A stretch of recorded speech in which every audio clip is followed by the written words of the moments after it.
Moving to oneness.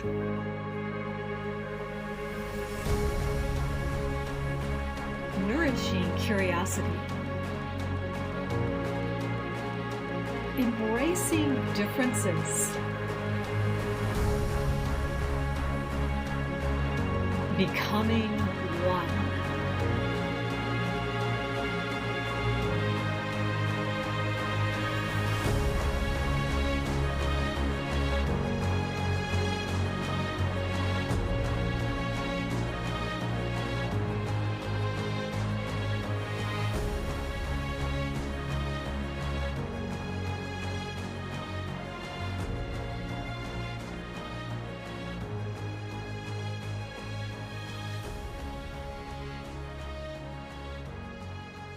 Welcome everyone. This is Meilin, your host of the Moving to Oneness podcast. Sitting here in Germany, it's already getting dark outside, winter is approaching, and I have a wonderful guest from a much warmer place where it's more or less morning. Clinton, hello, thank you for joining us from San Diego, California. Yes, Meilin, it's wonderful to be here. Thank you so much for having me. Yeah, and you know what is so funny, Clinton, I didn't even say your last name, it's Clinton Young for you listening. And for everyone, I do put all the notes, how you can connect to our guest later into the show notes where you will be able to find them. Yeah, Clinton and I met at a event where we, in seconds, I think there was a mutual understanding, and I would even say a curiosity about each other. We do a few things together in this similar things, but in a different way. And I would like maybe that it takes on this route of the speaking and what drove us to speak our message to the world, right? I sit mostly at home on my couch with my plant behind, and I have a view out to my trees, and so I can hear the birds. Yeah, and get my thoughts going. And you, Clinton, you travel the world, maybe not so much at the moment because you have Corona, but you have traveled now for a decade, the world, and you're bringing your message out to a little different audience. So share a little bit about your passage. In the word rite of passage comes, so there is a story probably hidden that is for you to be spoken out. Yes, I love it. The rite of passage. We'll back into that. I'm going to start off with just a little bit about myself. Hello, everyone. My name is Clinton Young, as Meilin mentioned, and I'm what you would call an international keynote speaker. So if you're in the speaking world, if you're not in the speaking world, what that means is when you're a keynote speaker, organizations pay you to speak, right? Whereas I also can do some free speeches once in a while. And a lot of times that would be called a platform speaker. So if anyone's interested in speaking, that's kind of a little bit of a different model. So I'm a keynote speaker. I speak at a lot of organizations, companies, universities, a lot of entrepreneur groups as well, all around the world. I've been very, very fortunate to get on some great stages. And part of that rite of passage is speaking for free, by the way. You got to speak for free and get the repetitions and get on hundreds and hundreds and hundreds of stages to elevate our awareness so that we can become more impactful. Because I'm the type of speaker and also coach and mentor for aspiring speakers who I work with mission-driven entrepreneurs that are out to create an impact. Yes. I don't work with people that are just trying to make a bunch of money. I work with people, and I am somebody who is out to create a massive impact in the world. I just happen to use the vehicle of speaking, and I help other people use the vehicle of speaking to be able to get their message out to millions. So that's just a little bit about me. You'll have a lot of people that are curious. They all have a mission. They want to have passion, they all have a calling. So it doesn't Yes. matter if you come from a piecework, right? Or you're a Yeah. singer, or you do music, you're an artist, life artist, ecologist. So yeah, so they all come from all realms of work, and they would be rather interested in your um, way of supporting them to produce and create impact in Yeah, the that's world. that's that's wonderful. And I want to just say one more little piece that really differentiates the type of people that are probably on this call that I Mhm. also work with. And I call myself a coach and mentor for aspiring world-class speakers, not just Yes. aspiring speakers, but world-class. And I want to just spend 30 seconds here sharing what that means, because that does not mean somebody that wants to go out and be the next Les Brown or Tony Robbins or speaking all around the world. It can. I can help people get on stages around the world and teach them what to do that. But that's not what I mean by world class. I don't mean speaking all around the world. You can definitely do that. I also don't mean somebody's going to go and make, $10,000 per speaking gig. I can help them if they want to move into that more keynote speaking role and move to that level of fee structure as well. But that's also not what I mean by world class. What I mean by world class, when we think about being an impact speaker, right? Impact speaker, it is this.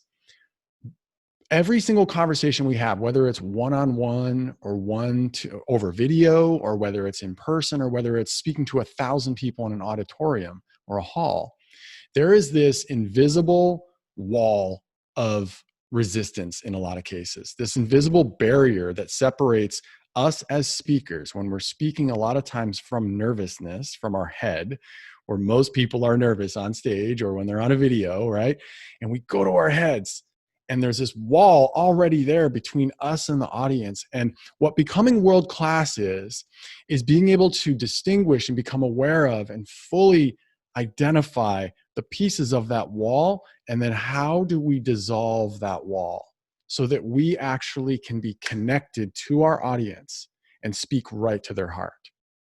So Mm. that's what I mean by world class, because in order to make the level of impact that I am out to make, that you're out to make, that all of your listeners that would classify themselves as mission driven or purpose driven, right? They have a purpose, or they're seeking this purpose and meaning in their life. They want to make an impact. The only way we're ever going to be able to make the level of impact that we are born to make and that we deserve to make is by becoming a world-class speaker, world-class communicator. Doesn't mean you have to become a professional speaker, like that's what you do as your primary business.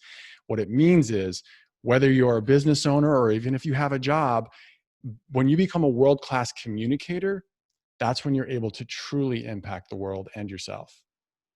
So that's what I mean by Yeah, world-class. that in a way, it's for me, if I in my language, it's a set an intent of your intention.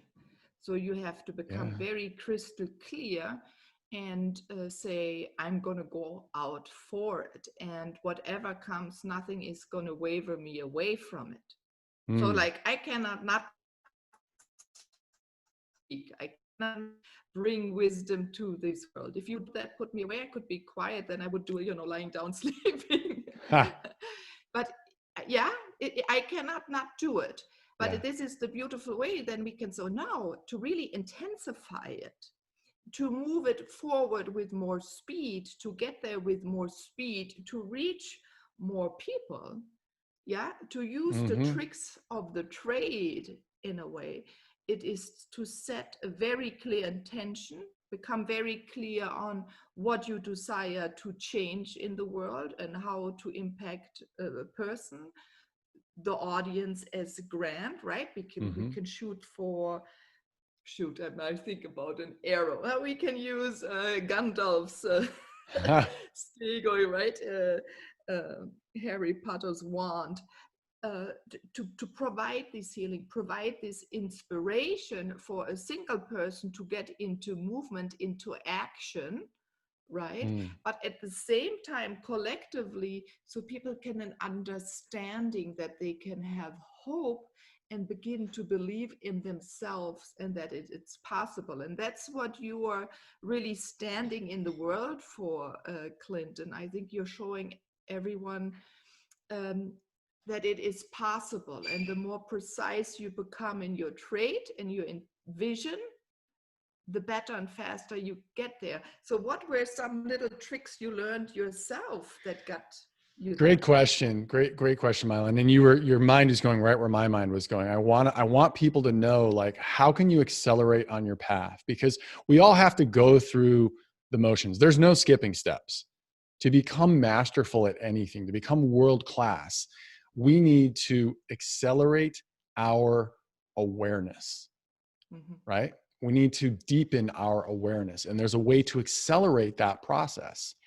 So if you look at any world-class athlete, let's just say a world-class athlete. If you're somebody out there, when you're listening, just visualize a world-class athlete and you think about what makes them different than you. Well, there might be body structure different. Like, let's say you had the same exact body type, same exact muscle structure. Everything's the same height, same weight, same everything, same physical ability. The only thing that separates them from being world-class to you, perhaps not being world-class as a swimmer, for example, if we use Michael Phelps as a US swimmer, the most decorated Olympian of all time. And the only thing he has is a deepened level of awareness. He has a deepened level of awareness about himself, about his strengths, his gifts, his talents, his weaknesses. He has a deepened level of awareness of the water, the mechanics of the body in the water and how things flow. He has a deepened level of awareness around all the different strokes that he does. He has a deepened level of awareness. So as an entrepreneur, as a person that is purpose-driven, if we want to have more success and make a greater impact, we need to find ways to deepen our awareness, right? I'm kind of simplifying this down to sort of the granular base unit of measure, if you will. It's just awareness. We need to deepen our awareness. So there's 3 ways that we can deepen our awareness. If we want to become truly world-class in whatever message we have, and we have this burning desire to share this message with the world, we need to deepen our awareness. So how do we do that? We do that, I already alluded to the first step. We need to get massive repetitions. It's not sexy, but it's the key to success. We need to get massive repetitions. We need to do it over and over and over and over. It's just like a tennis swing, or I'm playing this new sport in the US called pickleball. It's kind of taking the world by storm. If you haven't heard of it, it's amazing. No, I haven't. It's like ping pong and tennis had a baby, and it was really, really an awesome baby. Okay. It's an amazing sport.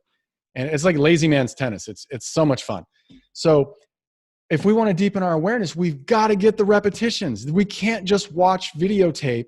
It's important. It's good for us to watch maybe videos or read a book, but you can't read a book on becoming a world-class communicator or speaker and become world-class. You just can't. You can deepen your awareness by reading that book, but you're not going to get to world-class. You've got to get on the court or get in the gym. If we're going to use the sports analogy, we've got to get in the gym and get what are called repetitions, right? In lifting, they call them get the reps, right? You got to get the reps. So we've got to get on stages. We've got to get on podcasts like this. We've got to get on YouTube videos. We have to be in motion around it and every single time we do that, we're going to have a deepened level of awareness. We're going to realize, wow, the audience really responded to this key principle that I shared, that's becoming one of my principles, right? And I work a lot, Meilin, with early stage entrepreneurs that, like I said, have this burning desire to share. And one of the things I share with them is you don't need to figure it all out up front. You need to be in motion and get on the court, get in the gym, get the repetition.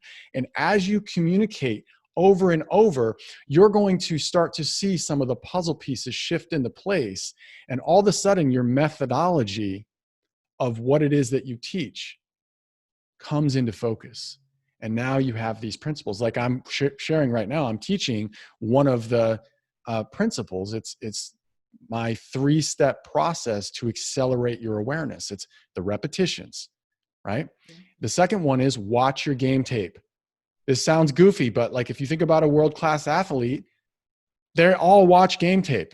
They all record themselves on video, and they watch that video and they slow it down and they pause it and they rewind it. And I know, again, this is getting very granular, but this is how you develop world-class mastery of anything.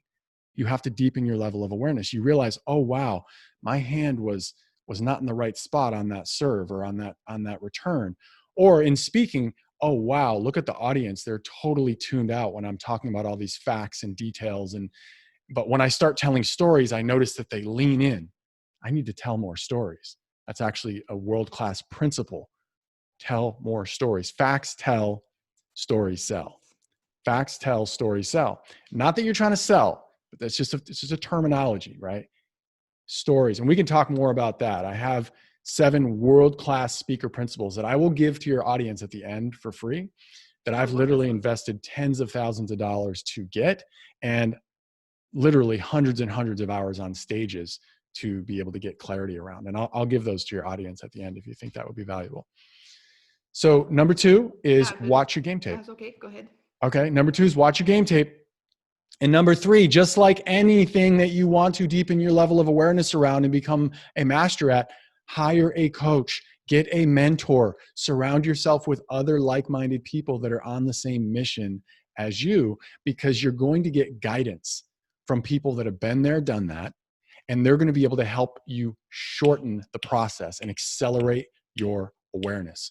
So the combination of those 3 things, again, sometimes people are like, oh, well, that's too simple. Well, guess what? Principles are sometimes the most simple things on the planet.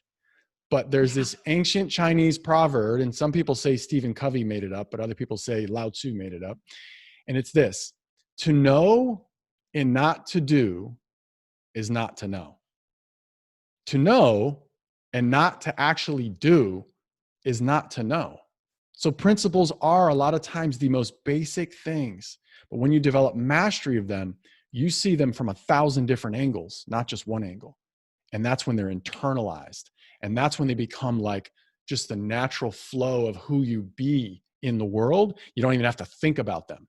That's when they're integrated principles. And that's what literally getting the repetitions, watching the game tape, and hiring a coach so that you can get that higher level guidance. That is what's going to allow you to accelerate your awareness as a speaker. And you can use that same model for anything that you do, anything that you do. Yeah, that fits in everywhere. And so I think at the moment, which is so beautiful, so many people as never before are now on virtual stages, provide opportunities to speak. And just everyone be courageous. Say to yourself, yes, I'm going to try. And you said also when you get a coach, right? You have that people think alike, or maybe they're not a coach, but they're a friend, and you go with them. They want to also start. So I also have a few friends, and I love that because they gave me the first opportunities to be interviewed or to be on the summits, right? I didn't even go out for the month, but I had built a relationship with people where I feel very, very comfortable with, where I sensed, oh, I can be myself most of the time. And then it became more clear and clear that, oh, I really want to be myself. If I'm not myself, I'm not even going to be with people or speak to people. So I honed into myself what makes me feel comfortable. So for me, I have to be rather comfortable, because I didn't want something memorized. Oof, I was on stage. I remember Las Vegas, they wanted something memorized. I had the hardest problem just memorizing a little poem that I wrote, but it gave me enough time to scan then the energy of the room. And then the stories, as you said so beautifully, Clinton, my own life stories, my own life experiences, because that's the story, right? It gives the opportunity for me to share my experiences. People can sense the energy that was in those experiences. And that is really what creates then the inspiration, right? Because they have something to connect to. If someone would just pull information, it maybe most of them are not theirs, and the audience can sense that and feel. And also often everyone just start slowly, because you'll notice what you become more comfortable to share from your life. Yeah, we can say we're in a story. Maybe it's easier to write down, but then to speak it out, to bring those tones out of you, because your body tightens up if you don't, right? And probably, Clinton, you teach people also to relax, to be fully in their presence when they come as a keynote speaker, right? That everyone is looking at you because you are in front of an audience. They want to also sense your presence. Do you walk in there with charm, and you know what you're talking about, and in a way you don't care so much about, but you just show yourself how you are. And this is also important. And this comes with slowly being more of who you are, practicing. Yes, I also believe, Clinton, there's also a saying, right? You have to do something 10,000 hours and then you can do it. Exactly. Even, yeah, as a channel at the beginning, or when I started singing at the beginning, I was so scared I couldn't share with the people. I sang to the trees, then I sang to some others, right? And then I enlarged the audience. So, you know, now when the 200,000 people come to the radio show, I don't mind because I can hold that space. But physically, that's another interesting part, is I was really tired because now it's my 6th year this month, the next week of that radio show. At the beginning, I remember I put down at the phone, at that time was still the phone, and I was tired. I had to, yeah, or then the energy kept me up on other days. I couldn't sleep until early in the morning. Yeah, but after a while, because you practice, you feel your energy, you hold the energy of the audience, right? Then suddenly I can hang up and go to bed if I need to. Yeah, and I don't feel so exhausted. So this is another thing, that you slowly build up your vibration, right? Like an athlete too, they build up muscle. It's also the muscle because you're holding that energy within your body. Yeah, you know, that's great. And there's a quote that I love by Maya Angelou, and she says, Mm. people don't remember what you say. They don't remember what you do, but they always remember how you make them feel. So Yes. our job, anytime we have the honor to hold a stage, whether it's a podcast interview that we're pre-recording and nobody's even listening until down the road, right? When they find it online, or whether it's a YouTube video in the same manner, or whether you're live in front of 5 people or 5,000 people. It's an honor. It's a privilege. It's a right. It's a responsibility, right? To be able to touch the hearts and the minds of people. Yeah. And in order to access the mind, and it's my belief that in order to access the mind, we need to first access the heart, right? I have just a little bit of credibility here. I have a bachelor's degree in psychology, a master's degree in organizational psychology, and I've been geeking out on neuroscience and the I human was going to condition ask you about for it. the So good last that you like 15, 20 years, right? I'm Yeah. not the foremost expert, but I know more than the average person, right? And it's my belief that in order to truly access the mind and that barrier that I talked about, right? That subconscious barrier that's just there, right? It's there from thousands and thousands of years of physiology of running from saber-toothed tigers, right? And so we can go on a whole nother talk on that, but I won't go there. But in order to get there, we need to actually access the heart. And I actually teach 3 things, another 3 sort of power of 3 here that I want to share really quick. So we talked about the world-class speaker principles, right? And those are the things that everybody always wants to know. What are the tips? What are the tricks, right? And tips and tricks really it almost that cheapens the principle. Principles are like everlasting.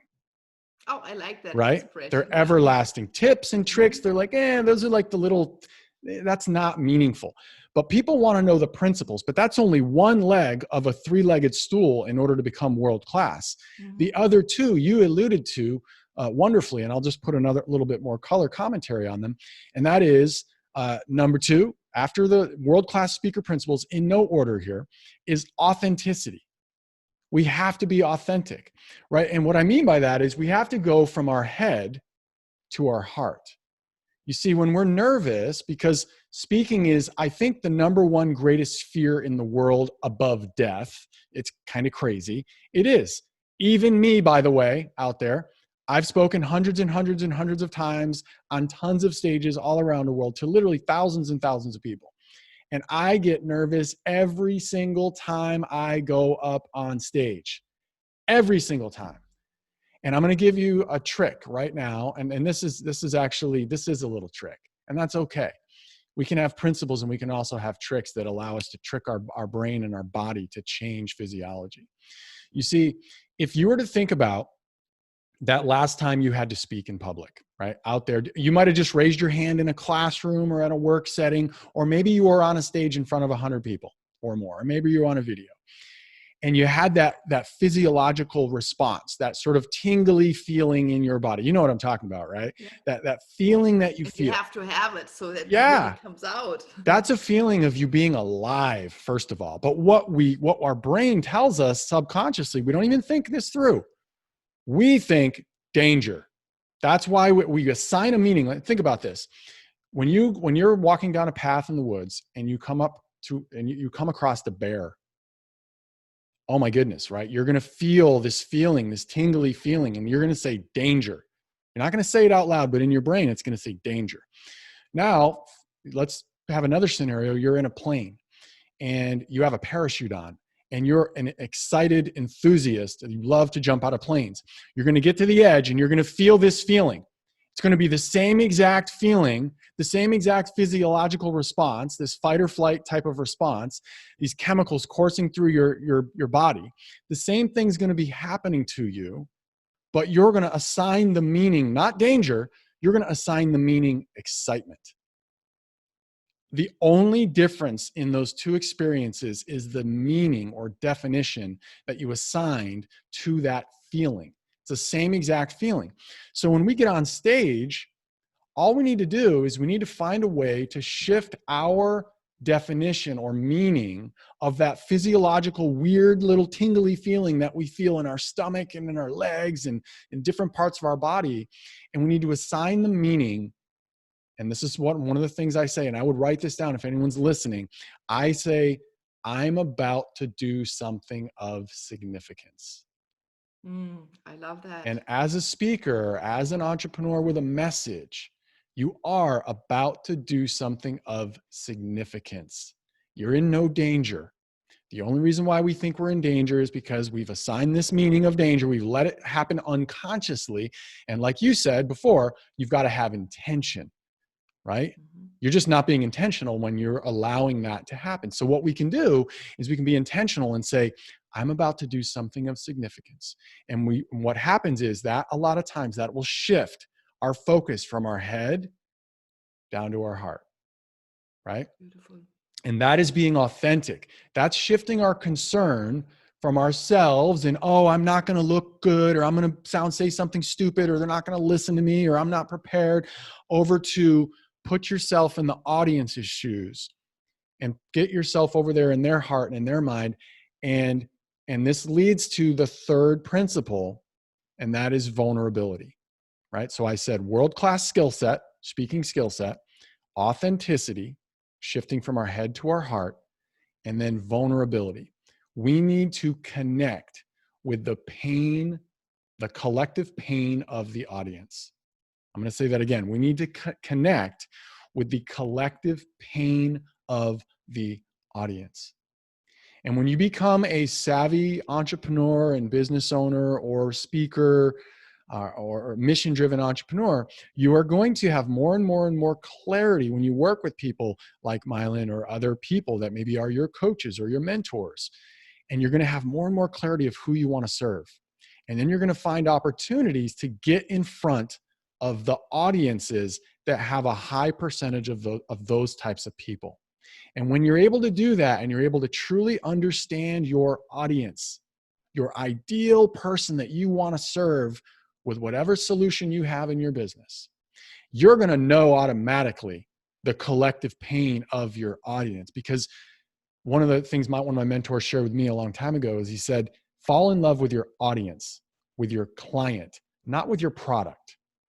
Fall in love with your audience, because your audience will tell you what they need. And then you design your product or your service around what they need and what they want, more importantly, what they want, right? So we need to find ways to understand that collective pain of our audience.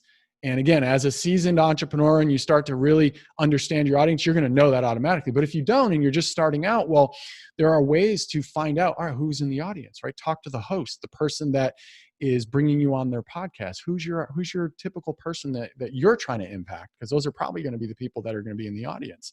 Okay, speak to that pain. And when you do that in a way that is authentic, and you share stories about your life that are aligned to demonstrate and illustrate that you understand their pain and that you have a solution to solve that, that's being vulnerable. And that is when there's true connection in the audience and in the room or over the video, right? So world-class speaking skill set, you've got to know those. You have to become world-class, and you got to get the reps and watch the video and have a coach to help you accelerate your awareness. But you also have to have vulnerability and authenticity, or authenticity and vulnerability. So those are the three key pillars or legs to the three-legged stool, if you will, that you need to become world-class. Yeah, and on your journey, I heard some you speak more often. So you spoke often about also trusting your intuition, right? Yes. On your whole journey, and how you also take time in the middle of the day or wherever you work. That's what I found so fascinating. Even in front of people, you don't care. You meditate a la your style, right? For me, I just have to sit in the sun. Boom, that's my kind of meditation I had to think about. But you do that. So give future, what did you say? Not mind driven, world-class speakers. Yes. Some insights how they can, or I don't want to use the word tips now. Let me think about. You can use it. It's okay. Opportunity, no? Yes. Opportunity to practice and to create, while they also at the same time hone in to their own intuition. Okay, got it. So I'm going to share something that's not speaker related, that this is relatable to any entrepreneur or even non-entrepreneur that has sort of cracked that awareness space, right? So there's I'll start with this. Let me just write this down so I remember. Okay, so I'm going to share with you in a moment. I will give you a little cliffhanger about what I call black sheep habits. And I'm going to give you a four-step process to totally supercharge your awareness, your clarity of what you want, and your momentum in getting that which you want, that which you desire. I love momentum. Bring it on. Beautiful. So we're going to go there in one sec. Before we do that, there's two main types of people in the world: people that believe anything's possible and people that believe nothing's possible, right? So this is my belief. This is just kind of where I'm going here. Now, inside of the people that believe anything's possible, and they typically have what I would say a possibility mindset, or they're positive. They're not toxic. They're not the people that you go up to and say, hey, I want to do this. And they're like, well, how are you going to do that? Right? That's not the possibility. That's more the toxic person. You kind of don't really want to surround yourself with those people. So vital who we surround ourselves with. True. So even the people that have a possibility mindset, I have found that they're in one of three places. Okay. They either don't know what they want. They believe anything's possible, but they actually don't even know what they want, right? If you went down the road and asked 10 people, what are you passionate about? I could almost guarantee 9 of them will stare at you with a blank stare and be like, wow, I've never thought of that. So that is also something that can happen when somebody's experienced a seeming failure. Like I'll share in a moment, I'm going to share also how I came to have my speech be called Reigniting Your Human Spirit. Okay, and what happened to me, and then how can I help potentially a listener today that maybe experienced a failure and their confidence is shattered? And how can I help them dig out of that and really emerge from that even more powerful than when they started. So Oh, that would be wonderful. another cliffhanger here. We're going to come back to that. But that can sometimes happen when you have a failure. All of a sudden you're like, I don't even know what I want. I don't know what I want, right? So that's the first of the three types of situations for people that even have possibility mindset. They believe anything's possible, but they're like, I don't know what I want. Okay, number two is they know what they want, and they believe anything's possible. They know what they want, but they just don't know how to get it, right? And maybe they're even actively seeking a coach or a mentor or the how-to. Like, how do I do this? I know what I want. How do I do it, right? And then the third is the one that breaks my heart. And that's because I spent a lot of time in this third one, okay? And anyone that's gone through any sort of failure can probably relate to what I'm about to say. And that is, you believe anything's possible, right? You have this great possibility mindset. You know what you want.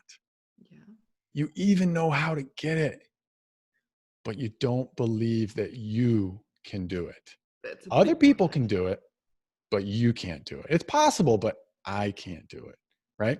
So that's the one that breaks my heart the most. And I bring that up because, there are things you can do. There are habits. And again, habits are not sexy, but they're the key to success. Habits are not sexy, but they're the key to success.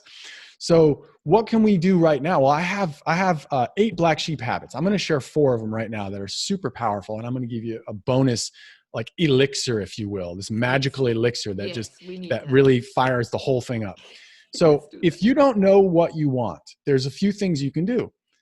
And some of these things, the reason why I call them black sheep habits is because a lot of the general population are not willing to do these. They think they're weird or they don't understand them. And they're like, oh, that's just weird, or people don't.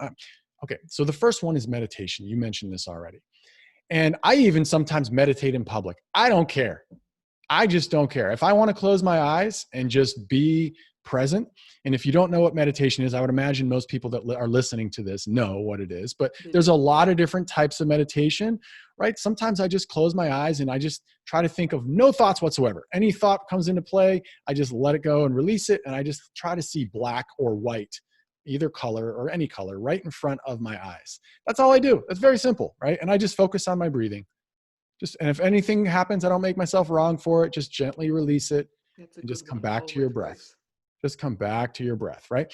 And you might think that sounds goofy, but that's actually that's proven. There's actually science around this now that proves the medical benefits of meditation. It's actually becoming a lot more mainstream, as many of you probably are aware. So it is real, right? It is real. You will start to, as you start to meditate, you'll start to then have new awarenesses, new insights, clearer thinking.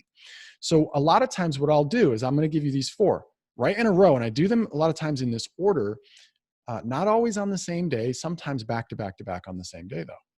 So you want to quiet your mind first. Meditation quiets your mind, right? There's so much chatter going on, especially in this overstimulation of information that we have these days, with elections and social media and just crazy, the pandemic, all this stuff, all this fear, all this information.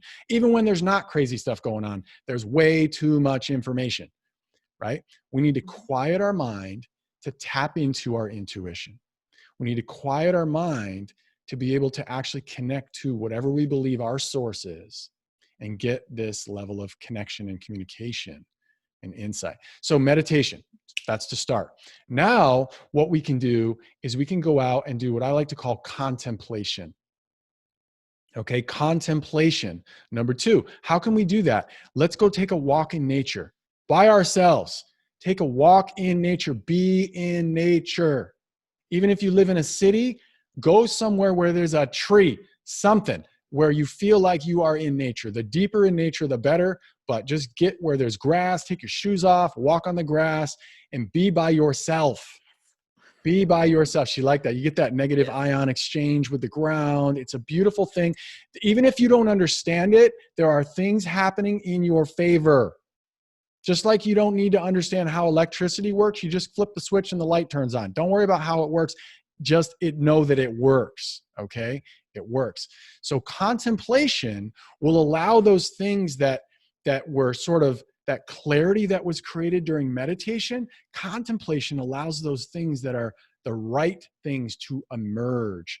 The right thoughts, the right connections, the right ideas will emerge and bubble up inside of this contemplation, right?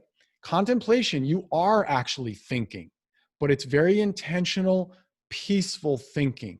It's like walking meditation, really. It's mindful walking meditation. You just walk in nature, be with nature, and let things emerge. And a lot of times be by yourself, so you don't have to talk, and just let things emerge. So that's number 2.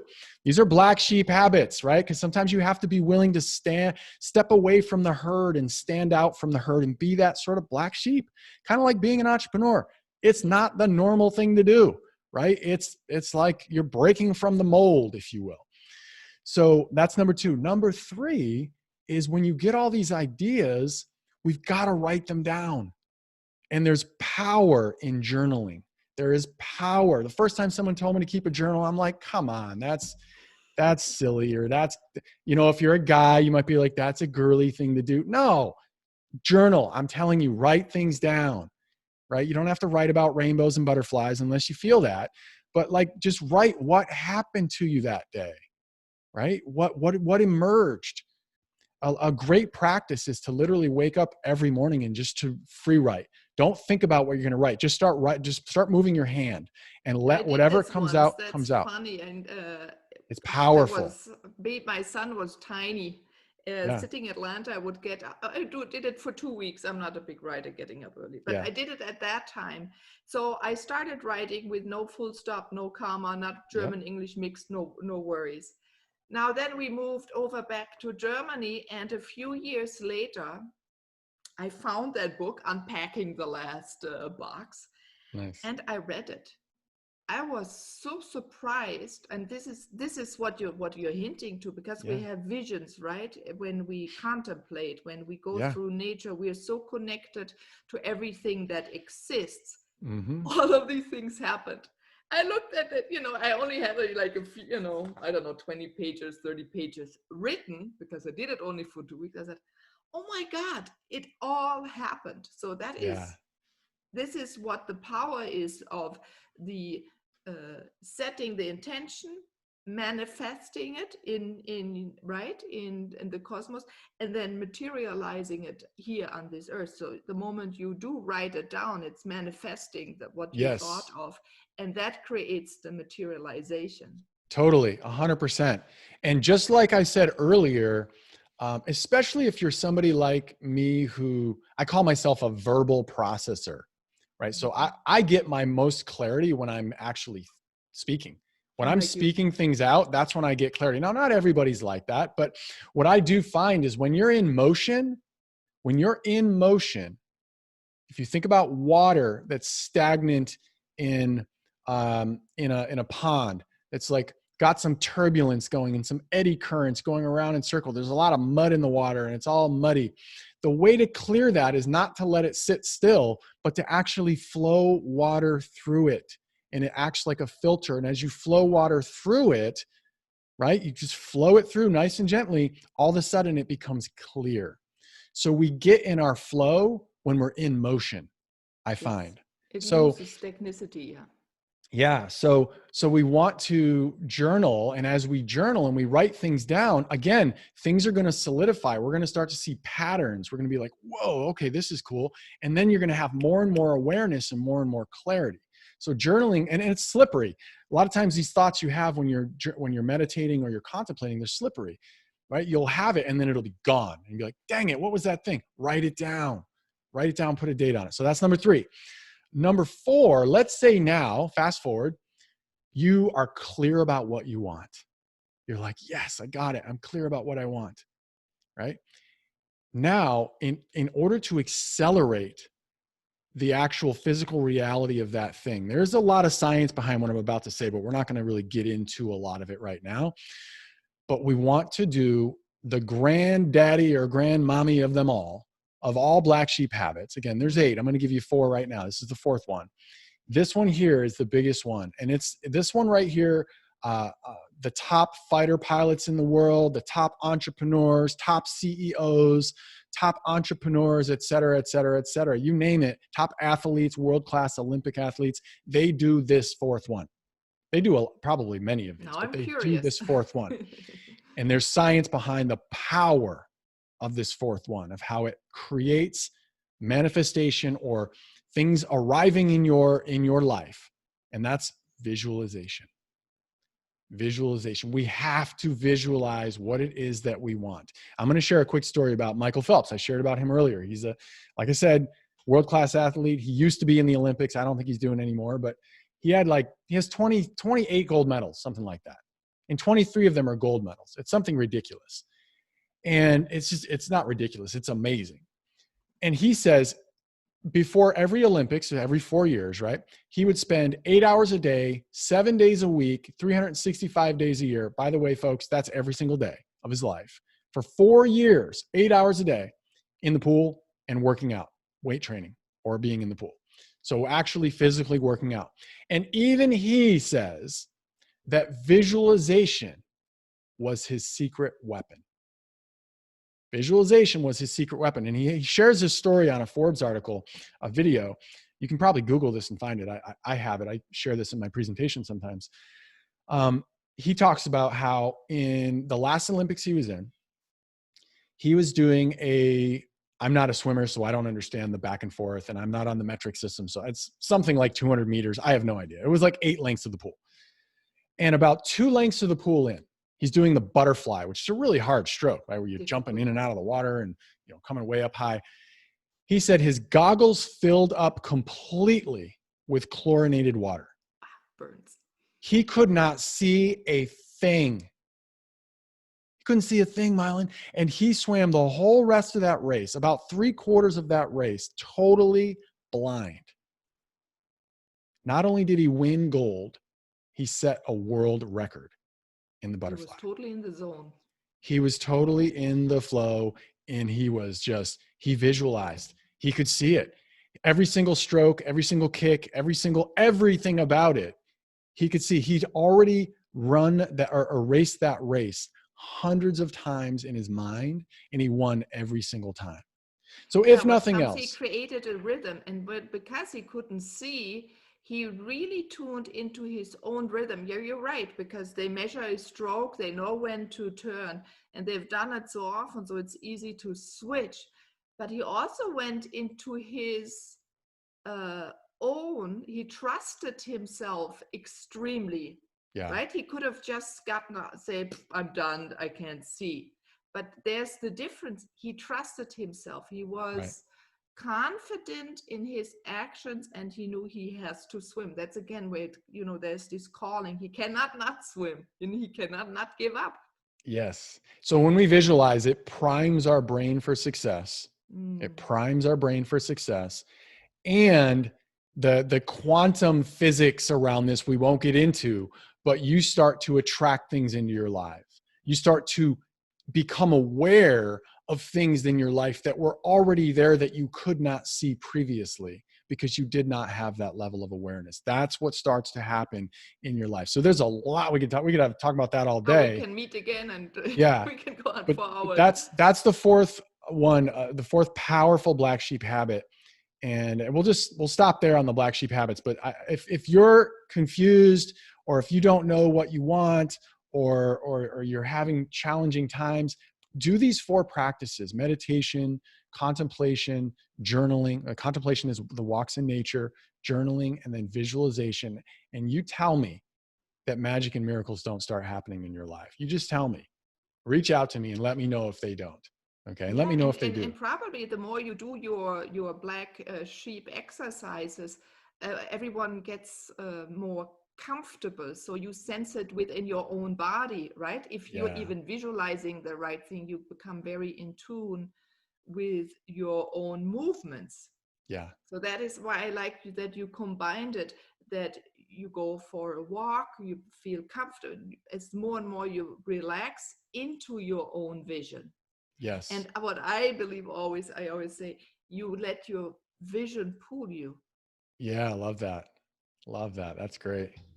So I don't know if we have time to share how I came up with my Reigniting Sure, Your why Human not? We Spirit went story. all this way. You have such a Okay. vast treasure chest. Okay. So again, this speaks to anyone out there that maybe is having challenging times right now. There's obviously this crazy pandemic going on, and think of it what you will. It's obviously created some changes in your lifestyle and in your business. So I experienced something similar. It wasn't a pandemic, but it was in 2008, 2009, 2010. We obviously had a international global financial crisis. Right, there was very challenging times for a lot of people. And so at that time, I had been an entrepreneur for about 4 years, and I'd already done the whole corporate in the U.S., so corporate America type thing, and worked for several years in different director level positions, and also some basic positions as well. And went to grad school, traveled overseas, had these amazing experiences, and all of a sudden I become an entrepreneur. I'm having this amazing time, amazing mentor, first time I ever made six figures, and then 2008 happens. My business literally crumbles in like 3 months, Meilin. Like 3 months, crumbles completely. I lose my business. I lose my credit. I lose my property. My confidence is shattered. And here I am getting ready to walk into this broke down call center, okay, on the first day of my brand new job. I'm going back now to a job right now in my life, in this story. And this job, I had to cold call local businesses to sell them advertising space on high school, which is like 16, 17, 18-year-old, education system in the US, in their high school sports calendars. And I'm making $8 an hour.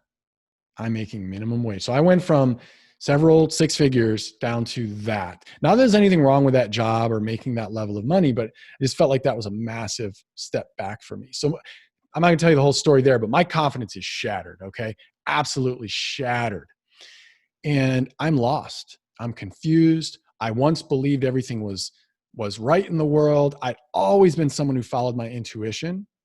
The story I alluded to earlier about graduate school, and I lived overseas, and I always just had this feeling, and I would just go do it, and it would always work out. And it would usually work out better than I ever thought, and in a totally different way than I even thought, and it was always perfect. Even when it wasn't perfect, it's always perfect. That's one of my beliefs. And in this moment, I actually, well, fast forward a little bit, I'm in a seminar a couple months later. This was August 2010, I believe. And I'm in a seminar, it's about 10 years ago. And I'm at the front of the room. I'm about to picture this, 200 people all around. I'm at the microphone. I'm certainly not leading this seminar. Like I said, I'm lost. I'm asking a question at the microphone. So I'm standing up in front of 200 people, and the seminar leader looks right at me and he says, "Clinton, you are dead inside." And I was just like, ugh, it was like a stake to the heart, right? But he spoke right to my soul. Like he knew. And I was dead inside. And in that moment, I realized why I was so shattered. Why? It was because I'd always been someone who trusted my intuition. And I felt like in that moment, wow, my intuition failed me. You see, 2005, I bought these two properties, 2005, 2006. And I bought them for all the wrong reasons I see now. I bought them from the wrong people. I was in a totally wrong area. I bought them for the wrong reasons. And they were like chewing me apart. Lots of gory stories around that, like negative cash flow, and just, it was bad. And that definitely lent itself to my ultimate downfall. Of course, the global crisis didn't help either, but that definitely was a huge thing that was weighing on me. And I realized, I'm standing there in the front of the room, my intuition failed me. That was my whole like model of how the world worked. Intuition, you get a feeling, you follow it, it always works out. And I didn't realize it was in my unconscious brain, my unconscious mind. I didn't realize that I thought my intuition had failed me. And in that moment, I realized it. And I'm like, wow, that makes so much sense. my intuition failed me. So I go and I fast forward a little bit and I start practicing the black sheep habits. Anytime one of my mentors, Justin, he always says, if you're ever experiencing any challenging times, go inward. Always go inward. Don't seek for answers outward. Go inward. Right? That's where the answer is. So I start meditating. I start taking walks in nature and contemplating. I start journaling. I'm not yet visualizing because I don't quite know what I want. I am visualizing just a better life, but ultimately I'm You were focused on healing those too. first three. Yeah, I was healing totally. And on a walk in nature with my wife, I was actually with my wife this time. So you can contemplate with other people, but I like to do it alone. But this day I'm with my wife and I'm walking and I'm contemplating and all of a sudden I realize it like hit me like a flash of lightning. I was like, oh my goodness, my intuition didn't fail me. I failed my intuition. And that's why I was so broken up about it. You see, I remembered in that walk that it wasn't my intuition. My intuition did say, Clinton, what are you doing? These people are not the right people. Why are you buying? You're not doing enough due diligence. You're not doing the work here. You're buying these for the wrong reasons. And I just chose to, for whatever reason, many reasons at the time, I just dampened them down and put them in the back of my mind and just said, forget about it. It's gonna be fine. Right.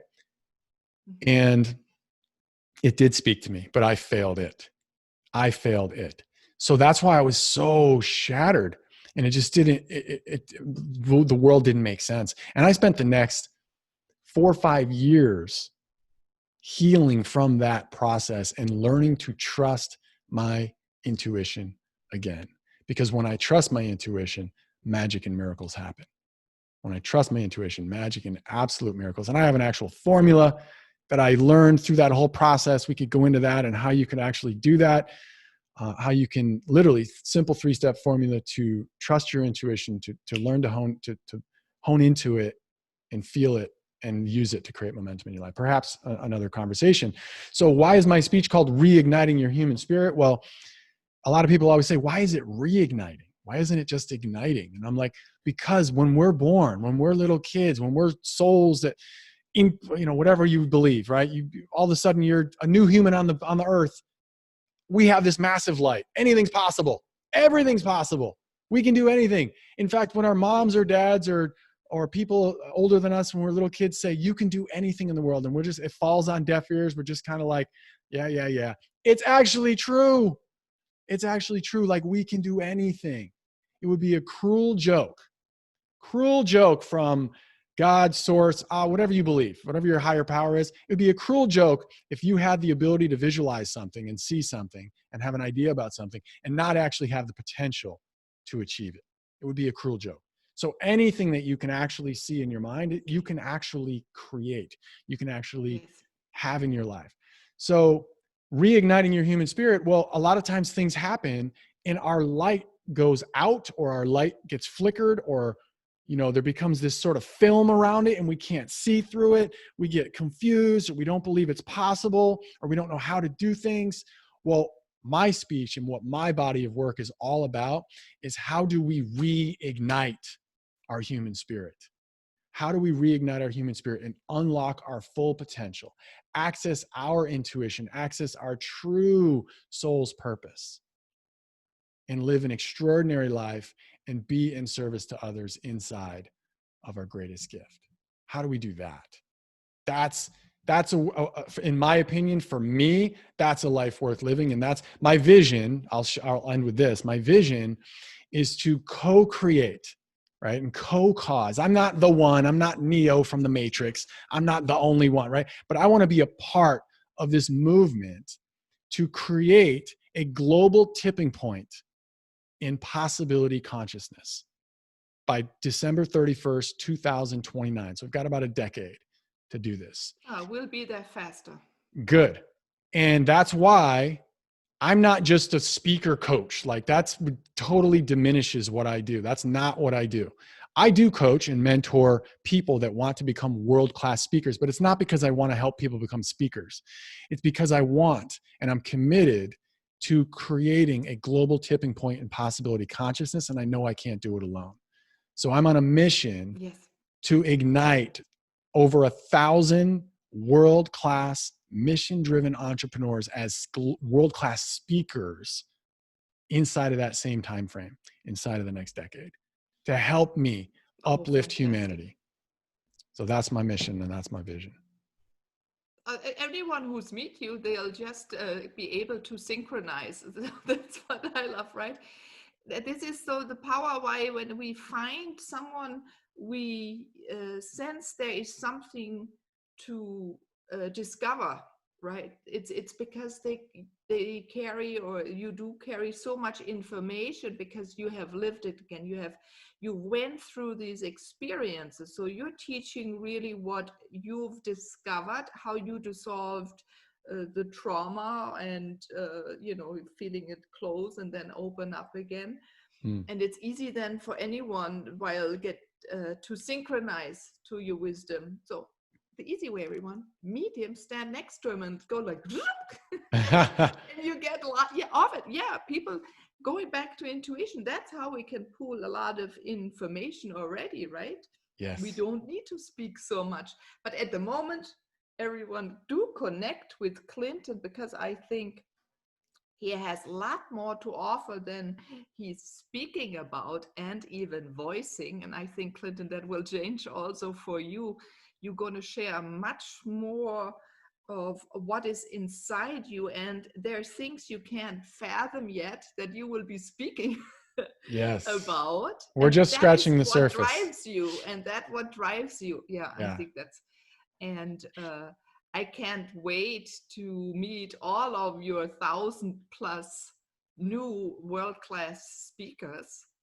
They have a platform here, right? So I can shed some light on them to get this big calling to change this earth, to heal this earth, to help us humans to get this clarity again, what our natural state feels like, that they can experience how this state feels like when we're connected to everything and understand everything and sing the same song, right? Speak the same language. Yes. It will be a fantastic day. And I believe it's coming faster than 29, because there is speed that is building up. So everyone, it's not going to be easy. There comes rough time. I do have to say that with a big smile, because I sense what's coming behind. And let's be an adventure. See it as an adventure and travel with it. And you got a lot of tips today from Clinton to use his black sheep habits tips, right? To familiarize, always connect to nature. You have him, you have me, and many others that are speaking already for a while. Ask them, connect to them. Don't be afraid we don't bite. Yeah, or come and learn with Clinton, whatever you desire, or watch his YouTube. So you have probably a lot. Yes. So would you like to give away my top 7 world-class speaker principles? Yes, that would be a huge gift to everyone. Yes. Okay, excellent. I'm going to do that, and then I'm going to end with a 6-word story. Only 6 words, okay? Good. It sort of sums up what I believe and what I think can help people on this call and this podcast and video. So these top 7 world-class speaker principles, just to give you some context, literally just one of these, I paid one of my mentors, who is a world-class speaker, over $5,000 just for one of these. And that one alone has allowed me to earn tens of thousands of dollars as a speaker and entrepreneur with a message. And more importantly, it's allowed me to become and move into my goal and my vision of becoming a world-class speaker. So there's a lot of value in these. I'm going to give you all 7 for free. And these are things that I've learned, again, from my own hundreds and hundreds and hundreds of hours on stages, as well as from some of the top speakers out there on the planet that are committed to moving humanity forward. Mm-hmm. So you can get all 7 for free at worldclassspeakersecrets.com. So if you spell that out, worldclassspeakersecrets.com, you can get all 7 of those. And I actually have a bonus 8th as well that I put in there. So if you do that, go there now and grab those. I'm sure Meilin will put them in the show notes, the link, and I'll make sure you have the appropriate link. If anyone would also like to just connect with me as well, you can go to clintonyoung.com. That's just my main website. You can see me speak on there as well. And there's also a button there to get over to worldclassspeakersecrets.com. And then I want to end, if it's okay, I want to end with a 6-word story. Please. Okay. And this is what I challenge everybody listening on this call and this video today. And that is to think big, say yes, and take action. Think big, say yes, and take action. And magic and miracles will open up in your life. Thank you, Meilin, so much for allowing me to contribute to your audience and get further connected with you as well. Really had a great time today. Thanks again. Oh, well spoken, Clinton. Thank you for very much for taking the time out of your busy schedule to be on the Moving to Oneness podcast. So everyone, I wish you a wonderful time digesting what you've soaked up while you were listening to Clinton, and act on his tips, on his wisdom, and implement it. Because also I believe when you raise a certain amount of currency, we can, or you can implement it into the healing of this earth for people, for animals. As a landscape architect, yeah, my big vision is also to plant a lot of plants that are suited for their specific ecology. And this is the very good vehicle to get there very fast, so on your mission. So everyone, have a wonderful time. This is Meilin.